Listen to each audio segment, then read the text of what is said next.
సరిపోవడం లేదు కాబట్టి నెలకి 26,000 రూపాయలు జీతం పెంచమని కోరుతూ ఉన్నాము. అదేవిధంగా ఎక్కడైతే నిత్యావసర రేట్లు పెరుగుతాయో ప్రభుత్వం వెంటనే జీతాలు కూడా పెంచే అవకాశాలు ఎప్పుడు వెనకటి రోజుల్లో ఉన్నాయి కాబట్టి మేము అందరం కూడా జీతాలు పెంచమని 26 రూపాయలు నెలకి ఫిక్స్ చేయమని మేము కోరుతూ ఉన్నాము. అదేవిధంగా సుప్రీంకోర్టు తీర్పు ప్రకారం గ్రాడ్యుయేటీ ఇవ్వాలని కోరుతూ ఉన్నాము.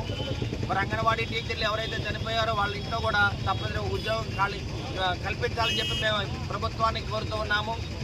40 రోజులుగా మేము సమ్మె చేస్తున్నా కానీ ఈ జగన్మోహన్ రెడ్డి కానీ లోకల్గా ఉన్న ఎమ్మెల్యే గోపిరెడ్డి శ్రీనివాసరెడ్డి కానీ ఎక్కడ కూడా మరి అంగన్వాడీ టీచర్లు పరామర్శించిన దాఖలాలు లేవు. న్యాయంగా అయితే అంగన్వాడీ శిబిరాల దగ్గరికి వచ్చి అమ్మ మీ పరిస్థితులు ఏంటి, మీకు ఏ విధంగా మేము సహాయపడాలని అడగాల్సిన బాధ్యత ఎమ్మెల్యేకు ఉంది. అదేవిధంగా జగన్మోహన్ రెడ్డి కూడా ఎక్కడ కూడా మన వైపు చూసే పరిస్థితులు వాళ్ళు లేరు. మున్సిపల్ కార్మికులకైతే ఏదో విధంగా సమ్మెను విరమించడం జరిగింది కాబట్టి కానీ అంగన్వాడీ